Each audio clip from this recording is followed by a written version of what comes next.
हल्ला बोल में आपका बहुत बहुत स्वागत है। आज कई खास मेहमान यहाँ पर आए हैं और हेडलाइंस के बीच आपने देखा होगा सुधांशु जी की एंट्री हुई तो बहुत तालियां बजी। तो आज सांसद के तौर पर एसआईआर पर वो जवाब देंगे जो संसद में बहस इस देश का विपक्ष मांग रहा है। वो बहस कम से कम एक सांसद के तौर पर यहाँ पर वो करेंगे। अजय उपाध्याय जी कांग्रेस पार्टी, तालियों के साथ सुधांशु जी का स्वागत कीजिए। अजय उपाध्याय जी हमारे साथ जुड़ गए जो कि कांग्रेस पार्टी का पक्ष इस पूरे मुद्दे पर रखेंगे। हमारे साथ अरविंद वाजपेयी जी जुड़ गए हैं जो कि एलजेपीआर यानी चिराग पासवान की पार्टी का पक्ष रखेंगे। प्रोफेसर सुबोध मेहता आरजेडी का पक्ष रखेंगे। मोहम्मद अमीन साहब फॉर्मर ज्वाइंट डायरेक्टर है इलेक्शन कमीशन के, क्योंकि हमने सोचा कि चुनाव आयोग के काम करने की जो बारीकियां हैं इस पर वो जवाब दे तो वही बेहतर होगा। कम से कम जो पूरा मुद्दा है वो एक बार फिर से आपको बता दें, क्योंकि लंबे वक्त से चुनावों में आपने ईवीएम की बात सुनी होगी, क्योंकि विपक्ष पहले आरोप लगाता था कि ईवीएम में धांधली हो रही है। लेकिन अब स्पेशल इंटेंसिव रिवीजन जो बिहार के इलेक्टोरल रोल्स का, वोटर रोल का हुआ, उसको लेकर बवाल है। वोट चोरी के राहुल गांधी के आरोपों पर अब चुनाव आयोग के साथ उनकी आर पार की लड़ाई छिड़ गई है।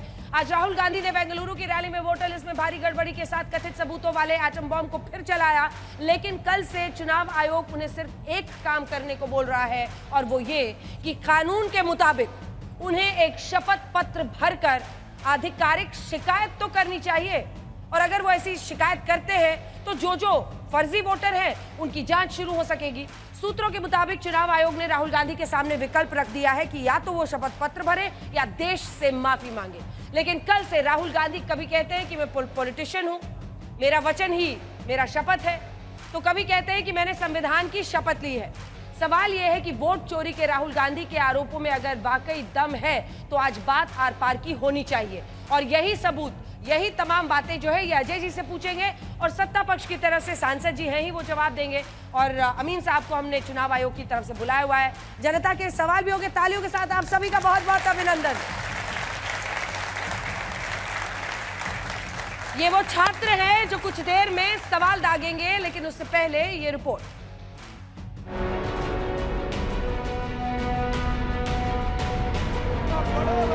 राहुल गांधी के ही शब्दों में वोट चोरी के आरोपों वाला एटम बम छोड़ने के बाद बेंगलुरु की एक कांग्रेस की रैली मानो ये साबित करने के लिए थी कि नरेंद्र मोदी को जनता ने प्रधानमंत्री की कुर्सी पर नहीं पहुंचाया, बल्कि वोट चोरी से वो जीते।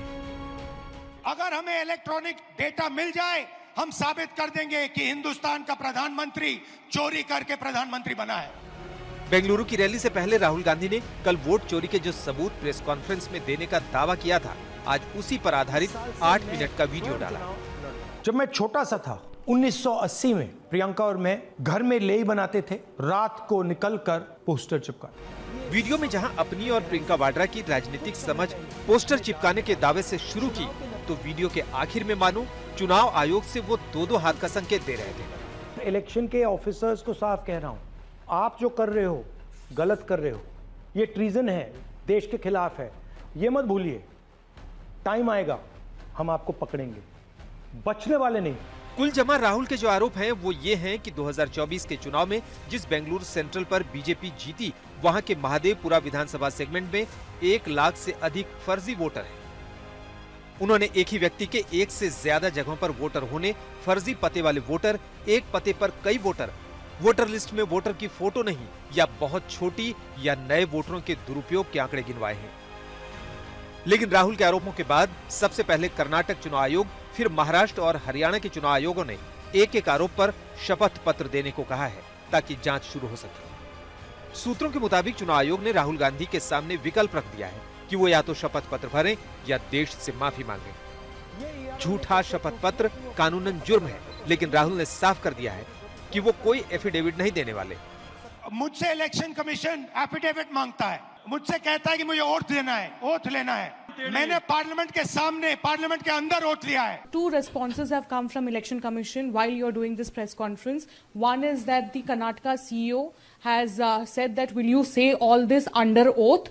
Will you be signing the oath and say this? Secondly, they have been saying I'm a politician. Okay.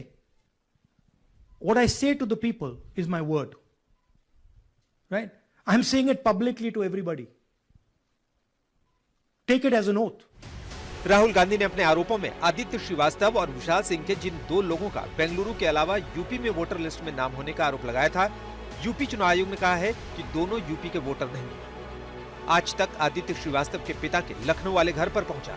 पड़ोसियों के मुताबिक परिवार वहां नहीं रहता। नहीं सर, यहाँ वोट नहीं करते सर, क्योंकि काफ़ी टाइम से आदित्य भैया जो हैं वो काफ़ी टाइम से बाहर ही हैं। जब से उन्होंने अपना मास्टर्स किया, फिर बॉम्बे में थे, फिर देन अब वो बैंगलोर में शिफ्ट हो गए। आप लोगों ने देखा है इन लोगों को वोट? नहीं, हम वोट करते समय हम उनके फादर तक को नहीं देखा। इस बीच जहां बीजेपी कल से ही चुनाव आयोग पर हमलावर राहुल गांधी पर सवाल उठा रही है, तो आज बिहार की रैली में केंद्रीय गृह मंत्री अमित शाह ने वोटर रिवीजन पर राहुल गांधी के विरोध को घुसपैठियों के मददगार होने की राजनीति से जोड़ दिया। जो भारत में जन्मा नहीं है उसको भारत में वोट देने का अधिकार हमारा संविधान नहीं दे रहा है। राहुल बाबा, आप संविधान लेकर घूम रहे हो, तनिक उसको खोलकर पढ़ भी लो। घुसपैठियों को इस देश की चुनावी प्रक्रिया में हिस्सा नहीं लेना है, और इसीलिए वो SIR का विरोध कर रहे हैं, क्योंकि घुसपैठिए इनकी वोट बैंक है। कुल मिलाकर वोट चोरी के आरोपों के बनाम वोटर रिवीजन की जरूरत को लेकर आर पार की राजनीति थमती नजर नहीं आ रही। आज तक इलेक्शन कमीशन और बीजेपी मिलकर इलेक्शन चोरी कर रहे हैं। तो राहुल गांधी के आरोपों में कितना दम है, और अगर दम है तो अगर सीईओ कर्नाटक के चुनाव आयोग के कह रहे हैं कि शपथ पत्र पर हस्ताक्षर कीजिए, तो वो क्या पॉलिटिशियन कह के उससे हट सकता है? क्योंकि चुनाव आयोग तो कोई पॉलिटिकल बॉडी है नहीं, वो एक संवैधानिक बॉडी है और उसको नियम कानून के तहत ही काम करना होगा। इन सब पर चर्चा करेंगे, लेकिन बड़ी खबर आ रही है बिहार से, क्योंकि चुनाव आयोग ने एक बार फिर से तेजस्वी यादव को नोटिस दिया है। और जो खबर आ रही है उसके मुताबिक जो कार्ड उन्होंने दिखाया था, उस कार्ड को जमा करने के लिए उनको कहा गया है। 2 वोटर आईडी कार्ड मामले में इलेक्शन कमीशन ने ये नोटिस भेजा है। कार्ड नंबर RAB 291620 को इसी ने कहा है कि आप उसको वापस दीजिए। चलते रोहित हमारे सहयोगी जल्दी से जुड़ गए। रोहित, तेजस्वी यादव बहुत अग्रेसिव दिख रहे थे शुरू में, फिर एक के बाद एक 2-3 ऐसे मामले आए जिसमें चुनाव आयोग ने सामने से कह दिया कि ये 2 कार्ड कैसे। अब चुनाव आयोग ने फिर नोटिस दिया है। बिल्कुल अंजना, देखिए चुनाव आयोग ने तेजस्वी यादव को ये तीसरा नोटिस थमाया है पिछले एक सप्ताह में, और चुनाव आयोग की तरफ से ये अब आज साफ कर दिया गया है कि प्रेस कॉन्फ्रेंस में उन्होंने जो वोटर आई कार्ड दिखाया था RAB 291620 वाला, वो वोटर आई कार्ड फर्जी है। ये चुनाव आयोग ने स्पष्ट कर दिया है, क्योंकि कहा है कि चुनाव आयोग से ये वोटर आई कार्ड कभी भी किसी को निर्गत नहीं किया गया है, वो फर्जी है। और अब तेजस्वी यादव से कहा गया है कि फर्जी दस्तावेज रखना कानूनन अपराध है, यानी कि चेताया भी गया है तेजस्वी यादव को, और 16 अगस्त तक का समय दिया गया है शाम 5 बजे तक कि वो फर्जी आई कार्ड को जो है वो चुनाव आयोग को वापस कर दिया जाए, जमा करा दें। यानी कि तेजस्वी यादव इस पूरे मामले को लेकर जो है पूरी तरीके से अब बैकफुट पर है, और चुनाव आयोग ने उस वोटर आई कार्ड को ही फर्जी करार दे दिया है, जो तेजस्वी यादव जिसे अपना बता रहे थे उस प्रेस कॉन्फ्रेंस में। बहुत बहुत धन्यवाद आपका रोहित जी।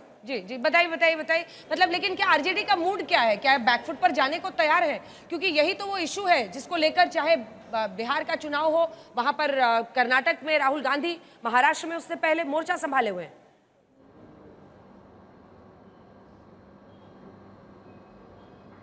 बिल्कुल, देखिए आरजेडी का यही कहना है बार बार कि चुनाव आयोग, उनका जो तेजस्वी का जो वोटर आई कार्ड है वो वही है जो प्रेस कॉन्फ्रेंस में दिखाया था, और बस उन्होंने जब वो प्रेस कॉन्फ्रेंस में दिखाया था तो चुनाव आयोग ने उनको एक नया एपिक नंबर जो है वो इशू कर दिया इतनी जल्दीबाजी में। तो चुनाव आयोग पर ही हमला कर रहे हैं तेजस्वी यादव और आरजेडी, और बिली भगत का आरोप लगा रहे हैं कि बीजेपी के साथ चुनाव आयोग मिला हुआ है। लेकिन कहीं ना कहीं चुनाव आयोग ने स्पष्ट किया है दस्तावेजों के साथ कि चुनाव आयोग ने जो एपिक नंबर दिखाया है उसी का उपयोग तेजस्वी यादव ने 2020 के चुनाव में भी किया था, उसी के आधार पर चुनाव भी लड़ा था, यानी कि वो उनका ऑथेंटिक एपिक नंबर है। और जो प्रेस कॉन्फ्रेंस में दिखाया था वो आज चुनाव आयोग ने कह दिया है कि वो वाला एपिक नंबर जो है वो फर्जी है, और उसे वो 16 अगस्त तक वापस चुनाव आयोग को जमा करा दे।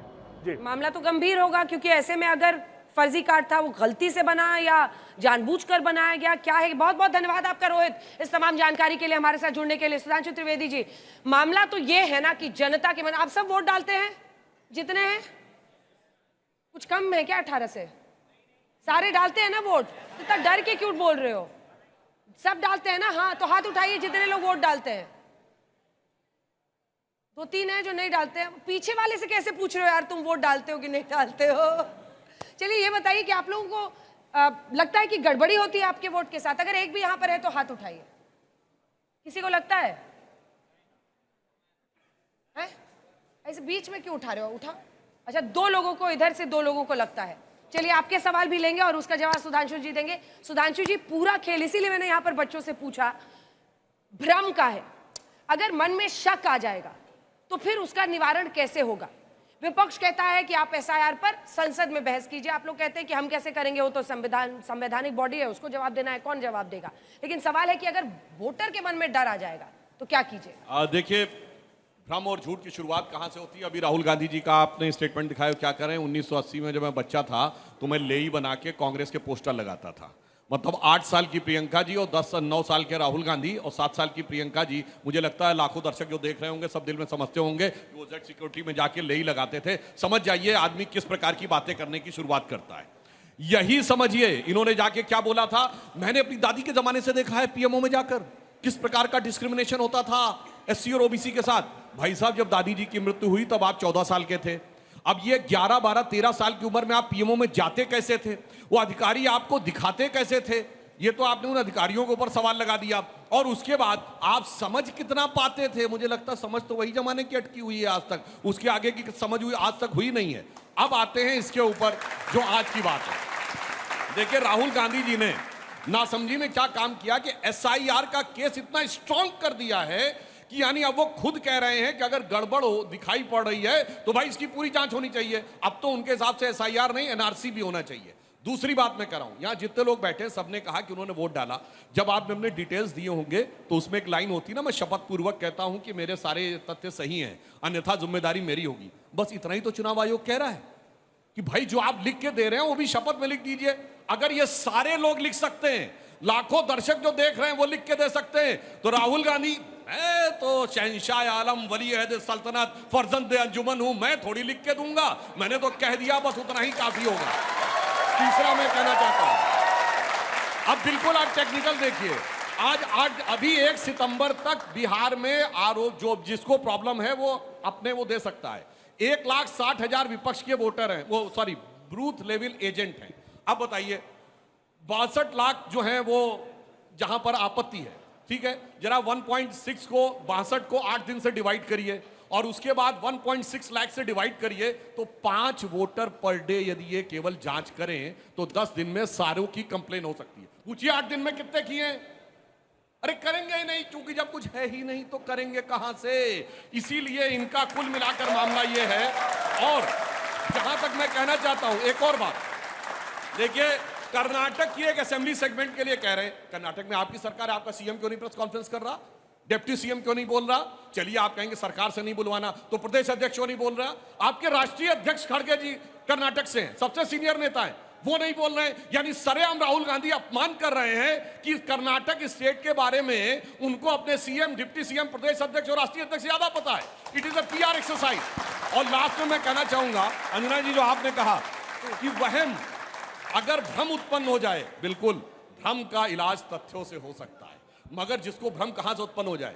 इन्हें सेना में भरोसा नहीं था, सर्जिकल स्ट्राइक के बाद इनको भ्रम था, बालाकोट के बाद इनको एयरफोर्स पे भ्रम था, इनको भ्रम था एलआईसी बर्बाद हो गया, LIC all time high profit में, एसबीआई बर्बाद हो गया, SBI all time high profit में, एचएएल बर्बाद हो गया, एचएएल के 14% वो आ गए, इनको वैक्सीन पे भ्रम था, इनको राम मंदिर के मुहूर्त पे भ्रम था। अरे भैया, तेरे भ्रम का कौन क्या इलाज करेगा? और जब चुनाव आयोग कहता है कि भाई शपथ पत्र दे दो, तो जानते क्या होता है? जब वो ये कहते हैं कि मैं शपथ नहीं दूंगा, मैं पॉलिटिशियन हूं, मेरी बात मान ली जाए, तो उनके लिए एक लाइन कहना चाहूंगा। उनका चेहरा देख के मुझे लगता है कि वो पैरवी तो झूठ की करता चला गया, वो पैरवी तो झूठ की करता चला गया, बस उसका चेहरा उतरता चला गया। और रंगत समझ में आई मगर आई देर से, कच्चा था बहुत, रंग उतरता चला गया। चलिए अब अजय जी, आप पारी संभालिए, एक बार दिखा दीजिएगा। एक सेकंड सर, ये दिखाइएगा शिकायतों वाली लिस्ट। एसआईआर का भारी वहां पर गड़बड़ी हो गई है, वोटर लिस्ट निकलेगा, लाखों लोग बाहर हो जाएंगे। सर, एक शिकायत आपके किसी एजेंट ने एक शिकायत नहीं की, इसको फुल स्क्रीन कीजिए, बीच वाला कॉलम दिखाइए, फुल स्क्रीन कीजिए। एक शिकायत नहीं, हर पार्टी के साथ लिखा हुआ है। आम आदमी party 0, Bahujan Samaj party 0, Bharatiya Janata party 0, communist party 0, Congress और आरजेडी सब 0। एक कंप्लेंट नहीं वोटर लिस्ट आने के बाद, अब बीत गए हैं कुल 8 दिन, एक कंप्लेंट नहीं आपने दायर की है वहां पर।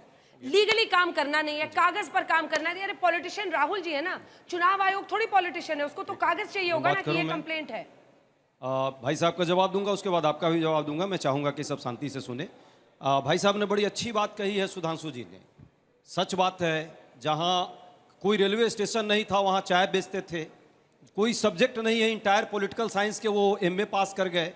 और सबको पता है कैसे बादल से रडार जो है छुप जाता है। अब वैसा भ्रम वाले व्यक्ति के इनके नेता हैं, तो इनको दूसरे पर भी भ्रम होना, शक होना जायज़ है। मैं शक का कोई समाधान नहीं होता, शक इसी तरह करने वाले लोग हैं। एसआईआर की बात इन्होंने की है, सबको पता है एसआईआर में वहाँ जिस तरह से 65 लाख लोगों का वोट काटने का काम, विपक्षी पार्टियों का वोट कटवा चुनाव आयोग लगातार लगा हुआ है वोटबंदी करने में। वो एक्चुअली है क्या, चुनाव आयोग से बड़ा साठगांठ है, बड़ा प्रेम है। इसलिए जब भी चुनाव आयोग पर कोई बात हम करेंगे तो भाजपा के लोग आए बाएं साएं टाएं बोलना शुरू कर देंगे और कुछ का कुछ तर्क का कुतर्क देंगे। अरे भाई, चुनाव आयोग सबका है, पॉलिटिकल पार्टी भाजपा भी है, उसको भी चुनाव लड़ना है, वो क्यों इतना उसको डिफेंड करने में लग जा रही है।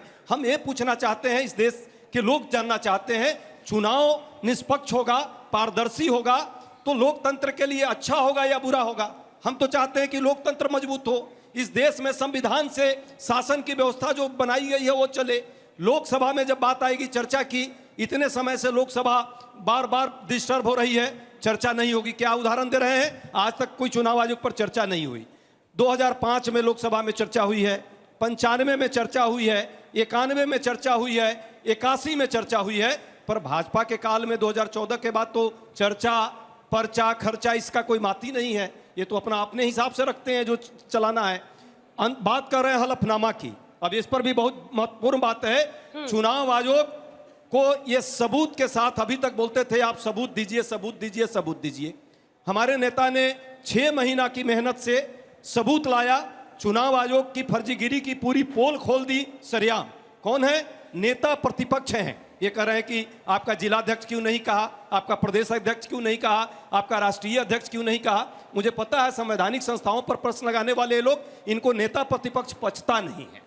तो नहीं पचता है तो भाई हम क्या करें। लेकिन इस देश के चुनाव प्रक्रिया पर प्रश्न लगाने वाले और साठगांठ बैठाकर भाजपा से जिस तरह वोट की चोरी की गई और लोकसभा में जिस तरह से सरेआम जो है इस तरह की बात की गई, उस पर यदि प्रूफ के साथ हमारे नेता कल उपस्थित हुए तो कौन कह रहा है हलफनामा देने को? कर्नाटका का इलेक्शन कमीशन का चीफ है, माना। चुनाव आयोग जो यहां 3 लोग बैठे हुए हैं जो ज्ञान बांटते हैं, ज्ञानेश कुमार जी, अभी तक उनका कोई उत्तर आया, कोई एक बात आई नहीं। क्यों हलफनामा? हलफनामा तब दिया जाता है जब हमारा वोट, अपील हम करते हैं यदि हमारे वोट पर कोई प्रश्न आता है तो, और उस पर हलफनामा दिया जाता है। आरोप सबूत के साथ जब इस देश में दिया जा रहा है, चुनाव आयोग को उसका जवाब देना चाहिए। भाजपा के लोग कूद कूद कर, फैल फैल कर, चिल्ला चिल्ला करके चुनाव आयोग को कहीं ना कहीं डिफेंड कर रहे हैं। क्यों कर रहे हैं भाई? यही कहते हैं चोर के दाढ़ी में तिनका नहीं है, पूरी खेल चोरी की चल रही है, ये पूरा देश देख रहा है। और किसके दाढ़ी में कितना चोरी है, इस देश के सत्ता में पाने के लिए कितनी ललायत रहे हैं, सबको पता है। बात लास्ट अजय जी, जो 4 लोग यहाँ पर, 4 लगभग 90-100 लोग यहाँ पर है, मान लीजिए 4% ही है, 4 लोगों ने हाथ उठाया, उनके लिए तो आप शपथ पत्र दे दीजिए हस्ताक्षर करके, जांच तो हो। वो जो शपथ पत्र, सुनिए ना, आप सभी बुद्धिजीवी पत्रकार हैं और आप बहुत निर्भीक पत्रकार, मैं आपको मानता हूं। आपको ये प्रश्न पूछना चाहिए, चुनाव आयोग को हलफनामा कौन देता है? जिसका वोट कटेगा वो हलफनामा देगा, वो उस पर विरोध जताएगा। लेकिन ये एक मॉडल हम लोगों ने पेश किया है, एक विधानसभा में 1 लाख से ज्यादा वोट। 10 सेकंड अमीन साहब तो देंगे ही जवाब। चुनाव आयोग के कोई प्रवक्ता तो यहाँ है नहीं, वो जरूर प्रवक्ता बनेंगे, गवर्नर भी उनको मिल जाएगा। लेकिन जो सच्चाई है, जब इतना बड़ा केस हुआ और इस तरह से लगभग लाखों वोटों की चोरी हुई है, इस पर जवाब चुनाव आयोग को देना चाहिए। चुनाव आयोग को कहता कि जांच कराइए भाई, चुनाव आयोग कहता, हम तो कहते हैं भाजपा के प्रवक्ता को कहना चाहिए कि इस पर जांच कराइए, तो सरकार को कहना चाहिए कि इस पर जांच करिए, यदि गलत है तो दूध का दूध पानी का पानी होगा। एक और सवाल है, अच्छा बिहार में आपके बूथ लेवल एजेंट्स एक भी कंप्लेन नहीं कर रहे हैं, सुनिए ना, उसकी क्या वजह है? फिर बाद में कहिएगा लाखों की चोरी हो गई। अभी कंप्लेन भी होगी। देखिए, अब देखिए दो खेल हो रहा है यहाँ। एसआईआर पर ये कहेंगे देखो भाई वहां तो आप विरोध कर रहे हो, अरे भाई ये मॉडल ही अलग अलग है, ये अलग अलग तरीके से चोरी करने का, चुनाव को चोरी करने का रास्ता है।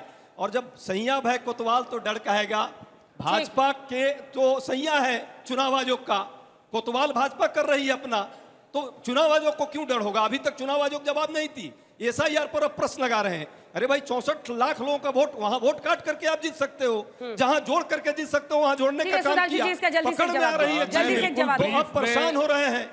ब्रीफ में बिल्कुल टेक्निकल जवाब देता हूं। देखिए, रूल ये कहता है कि अगर आप उस जगह के वोटर हैं तो आप आपत्ति दर्ज कर सकते हैं। अगर आप उस कॉन्स्टिट्यूएंसी के निर्वाचक मंडल के नहीं, यानी वोटर नहीं है, आप कहीं बाहर के हैं, तो आपको शपथ पत्र देना पड़ेगा। मैं उदाहरण के लिए बताता हूं, उपराष्ट्रपति का चुनाव होगा, उपराष्ट्रपति वोटर कौन है? Only MPs, Lok Sabha Rajya Sabha. तो एमपीज में से कोई आपत्ति करेगा, उसे कोई शपथ पत्र नहीं देना है। पर अगर एमपी के बाहर से कोई आपत्ति करेगा कि फला एमपी गलत है, तो उसे एज पर कॉन्स्टिट्यूशन हलफनामा देना पड़ेगा। दूसरी बात, जो कह रहे हैं कि चुनाव आयोग से लिस्ट जारी कर दे, मैं पूछना चाहता हूं, 1 लाख लोगों की लिस्ट जारी की है क्या कांग्रेस ने? बोलिए, 1 लाख की जारी की है क्या मीडिया को मिली है? आपको 1 लाख वोटर की लिस्ट मिली है? नहीं मिली है। हलफनामा लीडर ऑफ अपोजिशन को नहीं देना है। लीडर ऑफ अपोजिशन ने एक्सपोज कर दिया आपके इस चोरी को, और चोरी करके आपने देश को धोखा दिया है, संविधान को संविधान को धोखा दे रहे हैं, देश को धोखा दे रहे हैं, देश के प्रजातंत्र को कहीं ना कहीं उस पर प्रहार कर रहे हैं, और चाहते हैं चुनाव लूट करके और सत्ता में बने रहना। देश की जनता देख रही है। जिन्होंने खुद लिस्ट जारी नहीं की है, खुद मियां फजिया, दूसरों को नसीहत। मैं दूसरा कहना चाहता हूं, इसी बेंगलोर सेंट्रल सीट के ऊपर 2 विधानसभाएं ऐसी चोरी पकड़ी गई। लगातार मत बोलिए अजय जी, मैं मौका दूंगी आपको। आप ऐसा कीजिए सर, आप खिड़की में खड़े हो तो आप एक्शन करते रहिए, बस जो कांग्रेस ने जीती है। एक्शन करते रहिए। चामराजपेट और शिवाजी नगर, वहां का मुद्दा क्यों नहीं उठा रहे? वहां भी तो इतने वोटर ऐड हुए, चूंकि वो माइनॉरिटी डोमिनेंस है। और मैं फैक्ट कहना चाहता हूं आपसे, एक महाराष्ट्र में लोकसभा है धुले में 6 विधानसभाएं, उस 6 में से 5 विधानसभाओं में भाजपा जीती, कुल मिला के 1,90,000 वोट से। और जानते हैं छठी विधानसभा कौन है, जो पिछले दिनों आपने खूब सुना होगा न्यूज में? मालेगांव सिटी, वहां से बीजेपी 1,94,000 से हार गई। यानी 5 विधानसभाओं की जीत एक में खत्म हो गई। और जानते क्यों? कहते महाराष्ट्र में 4% वोट ऐड हुआ है, मालेगांव सेंट्रल पे 43% वोट ऐड हुआ है, मगर इसलिए नहीं बोलेंगे क्योंकि 92% मुस्लिम है। ठीक है, बस एक सेकंड। अब एक डेटा दिखा, मैं आपसे जवाब लूंगी, आप ही से जवाब लेना है। ये डेटा है राहुल गांधी जी के जो आरोप थे, और इलेक्शन कमीशन के मुताबिक जो तथ्य है वो हम सामने रख रहे हैं। तो एक एक करके आपको बताते हैं। जो राहुल गांधी के आरोप था कि बेंगलुरु सेंट्रल लोकसभा में 7 विधानसभा सेगमेंट्स हैं, इलेक्शन कमीशन ने बताया 7 नहीं 8 विधानसभा सेगमेंट्स हैं। राहुल गांधी का आरोप कि बेंगलुरु सेंट्रल लोकसभा के 1 विधानसभा सेगमेंट महादेवपुरा में बीजेपी आगे रही, इलेक्शन कमीशन ने उस पर भी जो तथ्य है वो ये है कि 5 पर कांग्रेस आगे रही, 3 पर बीजेपी आगे रही। तो ये तो इतनी गड़बड़ियां तो इस पूरे दावे में ही दिख रही है सर, जो ब्लैक एंड व्हाइट में है। राहुल गांधी के आरोप कि आदित्य श्रीवास्तव 4 जगहों के वोटर हैं, 2 कर्नाटक, 1 यूपी और महाराष्ट्र। इलेक्शन कमीशन बता रहा है कि सिर्फ बेंगलुरु के महादेवपुरा के वोटर हैं, उन्होंने बाकायदा उनकी तस्वीरें भी जारी कर दी है। यूपी चुनाव आयोग ने इसका फैक्ट चेक किया। मैं जो फैक्ट चेक हो रहा है वो बता रही हूँ। 3 और पॉइंटर्स हैं, वो दिखा के फिर आप जवाब दीजिएगा। राहुल गांधी जी ने आरोप लगाया कि विशाल सिंह 3 जगहों पर वोट है, उनका नाम उन्होंने बार बार दिखाया। 2 कर्नाटक से और 1 उत्तर प्रदेश से भी उनका वोट है। इलेक्शन कमीशन ने बताया, यूपी चुनाव आयोग ने फैक्ट चेक किया, सिर्फ बेंगलुरु के महादेवपुरा से ही वो वोटर है। अब ये फैक्ट चेक करके चुनाव आयोग बता रहा है 2024 में बेंगलुरु सेंट्रल जीत रहे थे, वोट चोरी ने हराया, ये राहुल गांधी का दावा था। उसमें 2009 में सीट बनने के बाद हमेशा बीजेपी जीती है। तो ये पूरा मामला गड़बड़ है सर। बहुत अच्छा, 2004 वाला सुनिए ना सर, फिर से 24 वाला, सॉरी 2024 में फिर से सुनिएगा, दर्शक भी सुनिएगा। बेंगलुरु सेंट्रल जीत रहे थे, वोट चोरी ने हमें हराया। बेंगलुरु सेंट्रल का रिकॉर्ड है, 2009 में सीट बनने के बाद हमेशा बीजेपी जीती है। और राहुल गांधी के आरोप थे बेंगलुरु सेंट्रल के महादेवपुरा में 1 लाख से अधिक वोट फर्जी। महादेवपुरा का रिकॉर्ड है कि 2008 में अलग विधानसभा बनने के बाद से हमेशा बीजेपी जीती है। मैं तो आपको ये 3 नंबर का ग्राफिक्स भी दिखाना चाहती हूँ, ग्राफिक्स भी थोड़ा सा, बड़ी मेहनत की है सर हमारी टीम ने। लोकसभा चुनाव जीतने में कुल सीटें 28। हम आपको पूरा कर्नाटक का रिकॉर्ड दिखा रहे हैं 2024 तक का। 1999 में 25 सीटें 19 में जीते।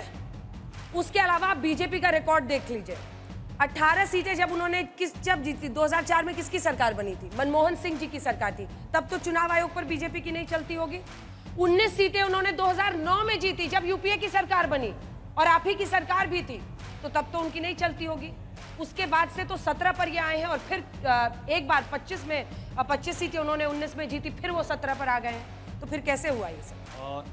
ये वही तर्क है जो भाजपा तर्क दे रही है आजकल। ठीक है, अच्छी बात है, आपको तर्क देना है। राहुल जी का तर्क तो स्पष्ट है। राहुल जी तो 40,000 वोट की बात किया है उन्होंने। आपने जो दिखाया, यदि चुनाव आयोग इसको डिटो के साथ आकर पीसी करे, चुनाव आयोग बताए, इस पर जवाब दे। मालेगांव की बात भाई साहब ने की है। हम तो कहते हैं कि भाजपा भी प्रश्न करे ना इस पर, कि यदि मालेगांव में ऐसा दिक्कत हुआ है तो ये क्यों नहीं कर रहे हैं? हम कह रहे हैं आपको क्यों इतना प्रेम हो गया है चुनाव आयोग से? इतना प्रेम क्यों है चुनाव आयोग से? यही हम भी प्रश्न कर रहे हैं कि देश के लोकतंत्र की रक्षा का जिम्मेवारी क्या सिर्फ विपक्ष के लोगों का है? पक्ष के लोगों का भी है जो सत्ता में है। न्यायपालिका का है। न्यायपालिका ने जब उदाहरण दिया, सुझाव दिया कि भाई वोटर लिस्ट आप लगाइए, बिहार में आधार कार्ड लगाइए, आप राशन कार्ड लगाइए, आप उसका विरोध कर रहे हैं। क्यों कर रहे हैं भाई? न्यायपालिका के भी सुझाव को चुनाव आयोग नहीं मानेगी, विपक्ष के सुझाव को नहीं मानेगी, आम जनता मतदाता के सुझाव को नहीं मानेगी। सिर्फ किसके सुझाव को मानती है? बीजेपी के सुझाव को।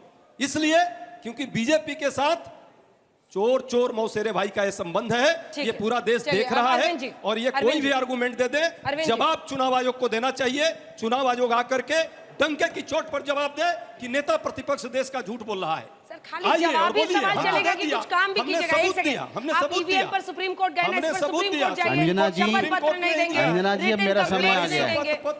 अंजना जी, अब मेरा समय आ गया है। अब इनको शांत कर दीजिए, बड़ी शांति के साथ सुनिए। आपके नेता का एक भाषण में सुन रहा था, जो कल वो डिमॉन्स्ट्रेट कर रहे थे, कह रहे थे उत्तरांचल में मैंने एक रैली की, उस रैली में मेरे बहुत वोटर आए हुए थे, बहुत भीड़ थी, लेकिन उसके बाद जब चुनाव हो चुके तो मैंने पूछा हमें वोट क्यों नहीं मिला। एक बात चुनाव आयोग के ऊपर मैं इनको, राहुल गांधी को याद दिलाना चाहता हूं, ये तो छोटे रहे होंगे, ये बात है 82 की, जब आंध्रा में चुनाव हो रहे थे, वहां पे शंकर दयाल शर्मा राज्यपाल थे, एनटी रामाराव वहां पर इलेक्शन लड़ रहे थे और कांग्रेस बड़ी पावर हुआ करती थी। लेकिन पहली बार जब एनटी रामाराव आए एज ए फिल्म स्टार, तो उन्होंने हर सीट पर इनको डिफीट दी। उसमें एक सीट पे मैं भी गया था देखने के लिए, आदिलाबाद, हैदराबाद के पास है आदिलाबाद। हाँ। वहाँ पे इंदिरा जी खुद एड्रेस कर रही थी, 5 लाख की रैली हुई। उसके बाद वहाँ की सीट हार गई और कांग्रेस की जमानत जब्त हो गई। ये उस समय की बात बता रहा हूँ। तो ये मैं कहना चाह रहा हूँ कि राहुल गांधी अपनी दादी की बात याद करें, या समाज में लोग लीडर को देखने आते हैं, ये ना समझे जस्ट ग्रांटेड कि उनको वोट देने आते हैं। वोट का राइट पब्लिक का है, ना कि लीडर का है कि वो देखने आएगा तो वोट देगा। खत्म हो गई बात। नहीं, पर जो उन्होंने नंबर्स बताए हैं, जो कह रहे हैं कि अलग अलग सेक्टर्स में फर्जी वोट है, उसका क्या मामला है? नहीं, एक तो ये ठीक करना किसकी जिम्मेदारी है? नहीं, दूसरी बात इन्होंने कहा कि ईसीआई की साइट से हमने निकाला और हमने रिसर्च की, उसमें ये मैं कमियां पाई हैं। हाँ। अगर हमारा इलेक्शन कमीशन कहता है कि आपने लिया हमारी साइट से, कोई भी ले सकता है, तो अगर हमारी साइट तो रिजर्व है, बिल्कुल पक्की है, तो उसमें से अगर आपने लिया है, वही देखा है, वही हमको दे रहे हैं, तो आप वो सर्टिफाई कर दीजिए, सिग्नेचर करके दे दीजिए, शपथ पत्र दे दीजिए कि हाँ ये वैलिड है, हमने देखा है, ये उसकी है। नहीं, वो कह रहे हैं जांच करेंगे, हमने बोल दिया, वचन हो गया। नहीं, हम जांच करेंगे, हर चीज की जांच होती है। जांच होने में अगर हमारा अधिकारी पाया जाएगा, तो चाहे जिस स्तर का अधिकारी हो, सिविल सर्वेंट भी हो, तब भी उसको इलेक्शन कमीशन आरपीआई के अंदर दंडित करता है। रुक जाइए प्लीज, सबको बोले। नहीं सर प्लीज, अभी आपको मैं बता दूं, एक इनका उदाहरण दूंगा कांग्रेसियों का, सुनिए। जल्दी बोलिए। हमारे यहाँ जब मैं इलेक्शन कमीशन में था, उस वक्त देश के किसी नेता ने छोटी स्टेट के ये कहा कि हमारी ईवीएम जो है उसको हैक किया जाता है, जबकि मैं कई बार बता चुका हूँ बैटरी ऑपरेटर हैक नहीं होती। कोई भी नेता किसी दल का वहां पर नहीं आया ये सर्टिफाई करने के लिए कि ईवीएम हैक होती है, कोई नहीं आया। शोर मचाने को सब थे। इसी तरह आज ये कहा जा रहा है सीओ कर्नाटक क्यों बोल रहे हैं? मैं ये बताना चाहूंगा कि जो इलेक्शन कमीशन है वो बीएलओ से डीईओ, उसके बाद स्टेट इलेक्शन कमीशन ही जिम्मेदार होता है। सीओ ही जवाब देगा इलेक्शन कमीशन के। अभी डेमोन्स्ट्रेट करता हूँ कि उपाध्याय साहब जो बोल रहे हैं सरासर झूठ बोल रहे हैं। अभी आरोप लगा रहे हैं कि वोटर बढ़ गए, वोटर कट गए, वोटर इधर रिपीट हो गए। इससे पहले ये बड़ा जोर शोर से आरोप लगाया महाराष्ट्र में, क्या लगाया कि 75 लाख वोट जो है 6 बजे के बाद पड़ गए। और कौन डिसाइड करेगा इस बात को? हाई कोर्ट में पिटीशन फाइल हुई, 2 दिन आर्ग्यूमेंट हुआ, पिटीशन डिसमिस कर दी और क्या स्ट्रक्चर पास किए जरा वो सुन लीजिए, 2 लाइनें। 75 lakhs voter casted after 6 PM. Gross abuse of process of law. Writ petition stand dismissed. Second क्या दिखा? We are of the clear opinion that merely on political opinions or on unsubstantiated views, paper rejected, W petition is dismissed. क्या करें? Political भी बोल दी। कौन decide करेगा? अगर ये कह रहे हैं कि ये चीज गलत है और हम कह रहे हैं कि ये चीज सही है, हु विल डिसाइड? कॉन्स्टिट्यूशन में आर्टिकल 226 के अंदर हाई कोर्ट को पावर है इलेक्शन पिटीशन डिसाइड करने की। अगर इनको 6 असेंबली में दिक्कत थी, why they did not file election petition, जो कि संविधान का हिस्सा है, जो प्रिस्क्राइब रूल है, इनको जवाब देना पड़ेगा ना इनको। अब राहुल गांधी से एफिडेविट मांगा, क्यों नहीं मांगेंगे? रूल 20 पढ़ लीजिए जरा। अगर आप, बिल्कुल सही कहा सुधांशु जी ने, अगर आप एक्चुअल डिफीटेड कैंडिडेट नहीं है या एक्चुअल कंसर्न नहीं है और आउटसाइडर हैं, तो रूल 20 पढ़िए, आपको डिक्लेरेशन एफिडेविट में देनी पड़ेगी। और यही अभी अमीन साहब ने कहा कि सर्टिफाइड करके पूछिए आप, इलेक्शन कमीशन इंक्वायरी करेगा, जांच करेगा। लेकिन दिक्कत कहाँ है? ये रेफरी को आरोप लगा रहे हैं, मैच में जीत नहीं रहे हैं, बार बार हार रहे हैं, तो अब रेफरी को पकड़ लीजिए। ये क्या चाहते हैं कि देश में एक ऐसा माहौल बनाया जाए कि जनता को भड़का लिया जाए, इलेक्शन कमीशन पे आरोप लगा के इलेक्शन कमीशन को बदनाम किया जाए। ये विपक्ष का काम है, ये एलओपी का काम है। अगर कहीं कोई गड़बड़ी है, बीएलए किस लिए है आपके? बूथ लेवल एजेंट 1.5 लाख बनाए हैं बिहार में खास तौर से। ठीक है, छोटा सा जवाब दीजिए। वाजपेयी जी ने बात रखी है, वाजपेयी जी के नेता एसआईआर का विरोध कर रहे थे कुछ मुद्दों पर, और अब उनको अच्छा लग रहा है, मैं उस पर नहीं कुछ कहूंगा। लेकिन जो अभी इलेक्शन कमीशन के जो अधिकारी हैं, भाई साहब, गवर्नर का, हाँ, गवर्नर का जरूर पद मिलेगा, अभी समय नहीं है, वैकेंसी नहीं है। वैसे भी मुस्लिम समाज को लोग देते नहीं, एक को दे दिया है किसी तरह बिहार में। लेकिन ये सच नहीं, सच है, सच्चाई ये है। हम तो 2 प्रश्न कर रहे हैं भाई, सीसीटीवी कैमरा देने में, सीसीटीवी कैमरा किसके पैसे से लगा होगा? टैक्स पेयर के पैसे से लगा है ना। सीसीटीवी कैमरा किसी इनके गामा पहलवान से के पैसे से तो लगा नहीं। गामा का मतलब समझ गए होंगे, गौतम अडानी जी और मुकेश अंबानी जी के पैसे का तो नहीं है, हमारे पैसे का है। सीसीटीवी कैमरा देने, उसका फुटेज देने में क्या दिक्कत है इनको? पहली साल पुराना सीसीटीवी फुटेज सुनिए। और दूसरा, voter electoral digital voter list हम मांग रहे हैं। डिजिटल वोटर लिस्ट देने में इनको क्या दिक्कत है? चुनाव आयोग इतना खर्चा करता है और डिजिटल देने में दिक्कत है। ये दोनों लोगों को इसका उत्तर नहीं है, तो वो राहुल गांधी जी के दादी पर, उनके नाना जी पर, उनके पिताजी पर यही काम करेंगे। क्यों नहीं देते हैं वो साहब? गलत है, सही है, ये करेंगे। अरे भाई, ये काम आपका था, हमने काम अजय उपाध्याय जी, कंप्लेंट काहे नहीं देते हैं? कंप्लेंट, अरे भाई, हलफनामा जिसका कटा है वो देगा। ये गलत है, लोग यहाँ तक आपके बूथ लेवल एजेंट बिहार में क्यों नहीं दे रहे हैं? बिहार में फिर चुनाव खत्म होगा, नतीजा आएगा तो बोलिएगा इतने वोट चोरी हो गए। सुप्रीम कोर्ट में हम लोग तय करेंगे। ठीक है, अब उनको बोलने दीजिए। देखिए अंजना जी, फर्जी आईडी कार्ड किसका था पहले बताइए। मैं सब बताऊंगा अभी यहाँ पे। चुनाव आयोग मांग जिस रहा है, तरीके से पहले बोल रहा है दीजिए फर्जी आईडी कार्ड। जिस हो गया, अब जिस तरीके से एसआईआर के ऊपर हम लोगों ने सारी डाटा मांगा, बूथ वाइज हमें डाटा दीजिए। बूथ वाइज जब तक डाटा नहीं दीजिएगा तो कंप्लेनेंट इतना आसानी नहीं है। उसके बावजूद भी मैं कह रहा हूँ, ये इलेक्शन कमीशन के रिसीविंग है। हमारे 500, हमारी जो पार्टी को आप 0 दिखा रहे हैं, कल हमने 500 के आसपास जो है कंप्लेन किया है, अपलोड नहीं किया उन्होंने। अब उनकी एक कंप्लेन दिखाइए, क्योंकि आज का उन्होंने डेटा 0 दिया, ऑन रिकॉर्ड दिखाइए, मंगवा लीजिए। अभी 40 मिनट शो चलेगा। अरे हम कंप्लेन अभी दिखा रहे हैं आपको, ये कांटी का कंप्लेन है। ये देखिए हमारी पार्टी ने नंबरिंग के साथ, आप देखिए लगभग 500 के आसपास, लगभग 500 के आसपास कंप्लेन किया हुआ है। वो अपडेट करेंगे, अभी तक अपडेट नहीं किया है, पहली बात। दूसरी बात देखिए अंजना जी, लगातार हमारे नेता के ऊपर आप क्वेश्चन कर रहे हैं। मैं नहीं कर रही हूँ, चुनाव आयोग ने नोटिस दिया है, वो मैं पूछ रही हूँ। आपका नेता कौन? गजब लोग हैं, मतलब खड़े खड़े कुछ और कर देते हैं। मीडिया वही बात कर रही है जो चुनाव आयोग। मीडिया नोटिस आया तो उसमें पूछूं कि नहीं? देखिए, नोटिस आया तो नोटिस का जवाब मिलेगा। हाँ तो बताइए। तो आप जो है तर्क के साथ बात करिए ना। वाटर बॉटल करते हैं सुधांशु जी, बात करते हैं हांगकांग की कहानी सुनाते हैं, टोक्यो की। अरे फर्जी आईडी कार्ड पर सवाल है। कोई फर्जी आई कार्ड नहीं है। जो नेता तो बोलिए ना, क्या कॉन्स्पिरेसी है बताइए, इसीलिए तो आपको बुलाया है। ये चूहे और बिल्ली का खेल है, चूहे बिल्ली का खेल है। आप जो है डाटा नहीं दे रहे हैं। और देखिए इंटेंशन को लेकर डॉक्यूमेंटेशन को लेकर, प्रोसेस को लेकर, ये सारी बातें हम लोग लगातार स्टार्टिंग से ही किया है। ये अभी तक ये नहीं दे पाए हैं और ये जाकर नोटिस अब दे रहे हैं। जब नोटिस दे रहे हैं तो उसका जवाब मिलेगा। लेकिन जो दूसरी बात ये है नोटिस के अलावा, वो बात ये है कि अभी तक डाटा हम लोगों को क्यों नहीं मिला बूथ वाइज। सुधांशु जी आप जानते ही हैं, माननीय सांसद हैं आप, एक बूथ पर अगर 500 अगर बूथ है, वहां पर एक असेंबली में 500 बूथ है, तो 500 बूथ में हो सकता है कि राष्ट्रीय जनता दल 100 बूथ पे 90% वोट ला रही है, 80% वोट ला रही है, 70, और कुछ ऐसे बूथ होंगे 50-60 जहां पे हम 20-30% वोट ला रहे हैं। तो आपके होते हैं 90%। तो जब तक हमें बूथ वाइज डाटा नहीं मिलेगा, हम बताना बहुत मुश्किल है कि वोट जो है आपने काटा है। और अनेकों, देखिए न्यूज़पेपर में भी आ रहा है, आपके बेगूसराय के डिस्ट्रिक्ट मजिस्ट्रेट ने माना है, अमीन साहब, बेगूसराय के डिस्ट्रिक्ट मजिस्ट्रेट ने माना है कि विधानसभा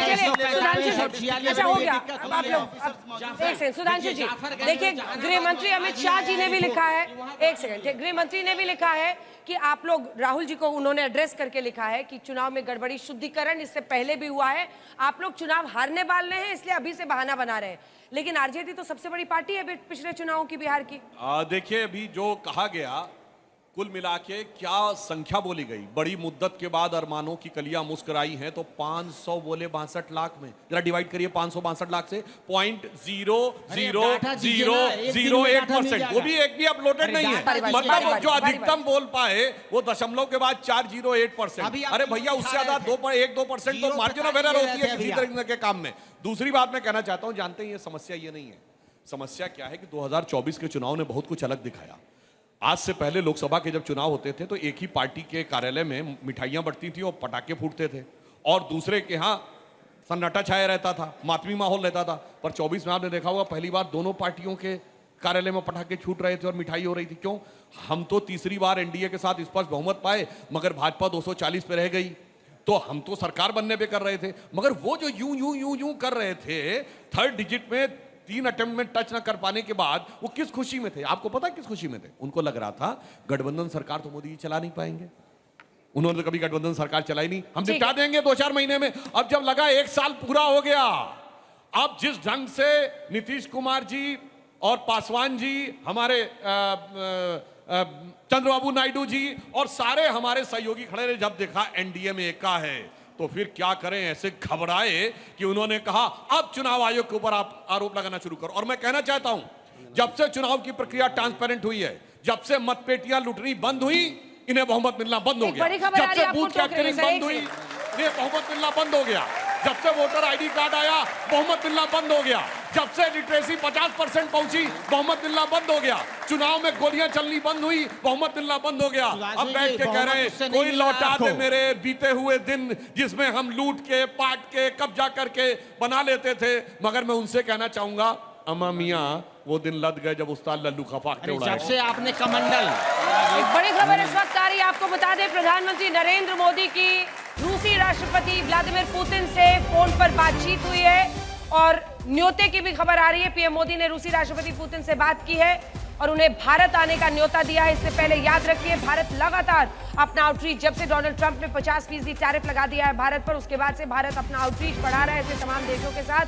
उसी कड़ी में आप देख सकते हैं, ब्राजीलियन राष्ट्रपति लुला डे सिल्वा से भी बीती रात बात हुई थी प्रधानमंत्री नरेंद्र मोदी की, और अब उन्होंने पुतिन को भारत आने का न्योता दिया है।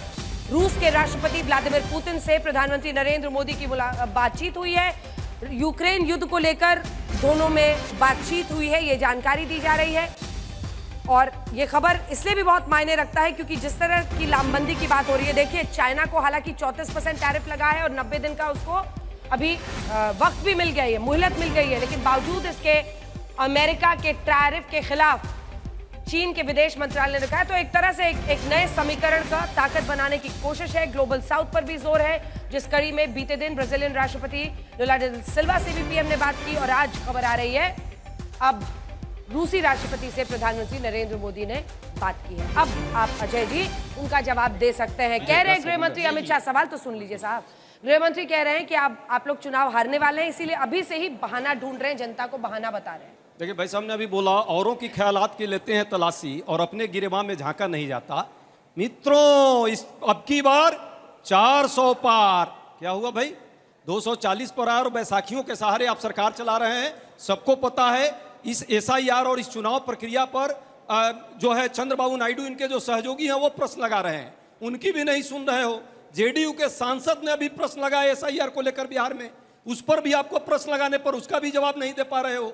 और यहाँ पे गोल मटोल खेला, ये खेला करने का प्रयास जरूर है अमित शाह जी का, सबको पता है। चुनाव आयोग से बड़ा जो है वोट चोर का काम कोई कर रहा है तो पूरा देश देख रहा है तिगड़म लगा के। मैं कहता हूं यंत्र तंत्र षड्यंत्र, देश के लोकतंत्र को लूटने का एक नया है ये मंत्र, लेकिन देश की जनता समझदार है। जिस लोकतंत्र की स्थापना के लिए 100 साल हम लोग लड़े और लड़ करके आजादी लाई है, लोकतंत्र स्थापित किया है, इस देश के हमारे जो स्वतंत्रता सेनानी है अपनी जान दिया, वो इस लोकतंत्र को इस तरह इनके हाथों का खिलौना नहीं बनने देंगे। हम सब अपने मताधिकार के अधिकार के लिए लड़ेंगे। इस देश की जनता देखिएगा आने वाले समय में जो ये चुनाव चोरी का एक नया तंत्र इन्होंने पैदा किया है, चुनाव आयोग से मुख्य न्यायाधीश पर से प्रश्न लगाने का काम, मुख्य न्यायाधीश पर इनको भरोसा नहीं, उनको हटा दिया। अमित शाह जी पर ही तो भरोसा है, अमित शाह जी मेंबर बन गए चुनाव आयोग के सिलेक्शन के कमेटी का और मुख्य चुनाव आयोग को बाहर कर दिया, ये इनका भरोसा है। CCTV फुटेज पर कानून बना दिया कि 45 दिन के अंदर उसको खत्म कर दो। भाई जब इतनी ईमानदारी है तो क्यों कर रहे हो? डिजिटल डाटा हम मांग रहे हैं, आज तो डिजिटल का जमाना है, इंडिया भी डिजिटल हो गई, फिर आपको डिजिटल डेटा देने में क्या दिक्कत हो रही है?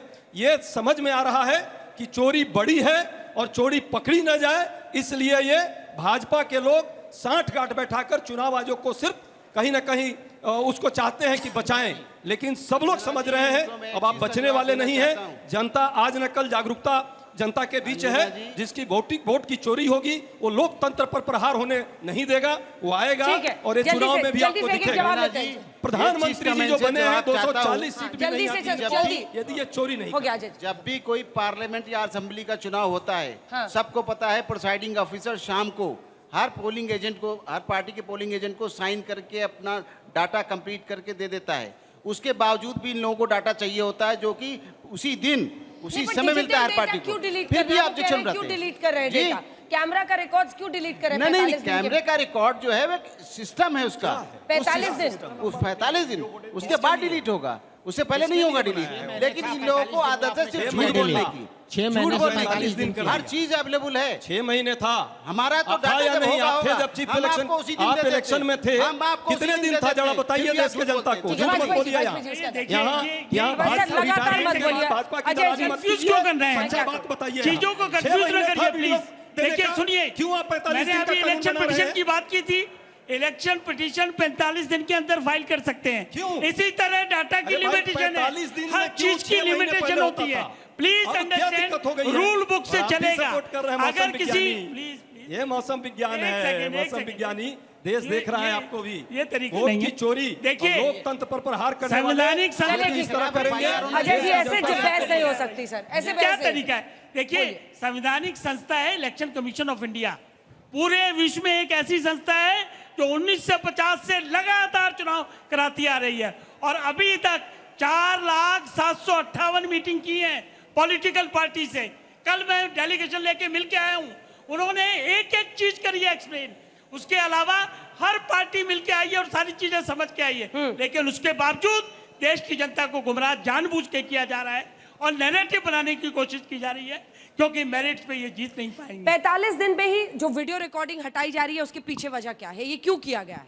देखिए वीडियो के ऊपर बहुत सारा डाटा कंसंट्रेटेड रहता है और मैं कह रहा हूं छोड़िए, आज तो डिजिटल जमाना है ना, तो इनके बूथ लेवल एजेंट रहे होंगे, महाराष्ट्र के चुनाव में बाहर बस्ता लगाने वाले रहेंगे, उनके मोबाइलों में तो होना चाहिए था ना, वो लगा के रखते वीडियो। देखिए साहब 5 शाम को 6 बजे के बाद इतनी वोटिंग हो रही है, कहां है वो? 1 लाख बूथ हैं महाराष्ट्र में, एक भी कुल मिला के कंप्लेन कीती है। इसलिए मैं कहना चाह रहा हूं, एक्चुअली में समस्या जानते क्या है? ये वोट की चोरी नहीं, घुसपैठियों के दम पर लोकतंत्र पे डाका डाला जा रहा है। अमित शाह क्या कर रहे हैं? अमित शाह क्या कर रहे हैं? घुसपैठियां हैं तो इस देश में 10 साल से नरेंद्र मोदी जी की सरकार है, घुसपैठियों की बात कर रहे हैं। कितने घुसपैठियां हैं? आपने डाटा दिया है पार्लियामेंट को, कितने नंबर घुसपैठी है? देखिए सर, बहुत तार्किक बात इसके बाद बोल लीजिएगा, अजय जी से बात कर लीजिए। बोलिएगा नहीं, घुसपैठियां हैं तो कितने घुसपैठियां हैं? ये जायसवाल 2006 में इलेक्शन कमीशन ने पार्लियामेंट में बताया है कि 3 घुसपैठियां हैं। सरकार के साथ काल में अपने जमाने का पता होना चाहिए। है, एक गुजरात में है, एक बंगाल में, छत्तीसगढ़ में, डाटा दीजिए। आप ऐसे नहीं कर सकते। सुधांशु जी, क्योंकि मैं और अंजना मैम दोनों बिहार से और चुनाव सर पे है, हम ये जानना चाहेंगे कि क्योंकि राहुल गांधी ने जो कल प्रूफ दिया है वो बहुत ज्यादा कठोर प्रूफ है, तो क्या आने वाले चुनाव में जैसे 2024 में संविधान का मुद्दा लेके उन्होंने बैकफुट किया था, तो क्या आपको लगता है कि इसे नेशनल मूवमेंट बनाएंगे वो? और इस आपको राहुल जी की स्ट्रैटेजी ये बताएंगे, तुम्हारा भी सवाल है। कठोर प्रूफ है, किस किस को दी है भाई? वो 1 लाख की सूची किसको जारी की, मुझे बताएं तो भाई। मीडिया को दी है, पब्लिक को दी है, सांसदों को दी है, आप लोगों को दी है, कुछ है ही नहीं, हवा में आए बोले और चल दिए। नहीं, डाटा आप दे नहीं रहे SIR का, बूथ वाइज डाटा। सर मेरा एक प्रश्न ये है कि आप जो बोल रहे हैं इलेक्शन कमीशन पे बोल रहे हैं, इलेक्शन कमीशन संवैधानिक बॉडी है, अगर सुप्रीम कोर्ट ने भी अप्रूव किया है कि SIR रिपोर्ट होनी चाहिए, अगर ये होता है कि SIR रिपोर्ट के थ्रू फर्जी वोट या फिर जो लोग नहीं है उस जगह पे ठीक होता है, तो आपको क्या दिक्कत है? दूसरा प्रश्न ये, अगर मैं आपको एक डेटा से बताऊं तो 56 लाख, लगभग 55-56 लाख वोट कटेंगे, जिसमें 20 लाख लोग मृतक हैं, 28 लाख के लगभग लोग कहीं और जा चुके हैं, 7 लाख लोगों का कई जगह रजिस्ट्रेशन है और 1 लाख फर्जी वोटर है। तो अगर वो सब स्पष्ट होता है और चुनाव सही तरीके से होता है, तो इसमें कांग्रेस को दिक्कत क्या है? कांग्रेस देश के साथ है कि खिलाफ? हम चाहते ही है कि चुनाव सही तरीके से हो। बेटा आप तो नौजवान हैं, हम लोग यही चाहते हैं, चुनाव सही तरीके से होना चाहिए। मुख्य जो सर्वोच्च न्यायालय ने जो निर्देश दिया, सुझाव दिया, क्या चुनाव आयोग उससे बड़ा हो गया है? उसके सुझाव नहीं मानेगा। सवाल ले दीजिए अजय जी। जो डेटा की बात आपने बेटा किया है, सच्चाई है, SIR को रद्द करना किसी रणनीतिक दल की राजनीति बताया जा रहा है, क्या इसका सीधा मानना है कि SIR को रद्द करना इसका मतलब किसी राजनीतिक दल की रणनीति बताया जा रहा है? इसका मतलब यह है कि वोटिंग के टाइम पे फर्जीवाड़ा किया जा सकता है? और किसी को नहीं? चलिए ठीक है, एक छोटा सा कमेंट, एक खबर आ रही है, अपने दर्शकों को जरा बता दें। एक सेकंड सर, एक खबर आ गई है। इलेक्शन कमीशन ने कहा है, मैं एक बात कहना चाहता हूं जो कुछ हो रहा है उसके लिए। शोले फिल्म आप सबने देखी है? राहुल गांधी के आरोपों पर चुनाव आयोग का बयान आया है, पुरानी स्क्रिप्ट दोहरा रहे हैं राहुल गांधी। ये चुनाव आयोग ने कहा है कि वो पुरानी स्क्रिप्ट दोहरा दें। 2 लाइन में सिर्फ 2 लाइन बचा है। शोले फिल्म में जैसे आपने देखा ना, वीरू टंकी पे चढ़ा हुआ है, कह रहा बसंती मुझे चाहिए, यानी सत्ता वो मिल नहीं रही है। मौसी यानी जनता, मौसी का पता नहीं है, मगर वो खराब मर जाऊंगा, ये हो जाऊंगा, वो हो जाऊंगा। तो उसका दोस्त जो है ना, यानी कांग्रेसी अंदर से कह रहे हैं जब सत्ता का खुमार उतर जाएगा ये भी नीचे आ जाएगा। हल्ला बोल में इतना ही। देश दुनिया की बाकी खबरों के लिए आप देखते रहिए आज तक। बहुत बहुत धन्यवाद आप सभी का हमारे साथ जुड़ने के लिए।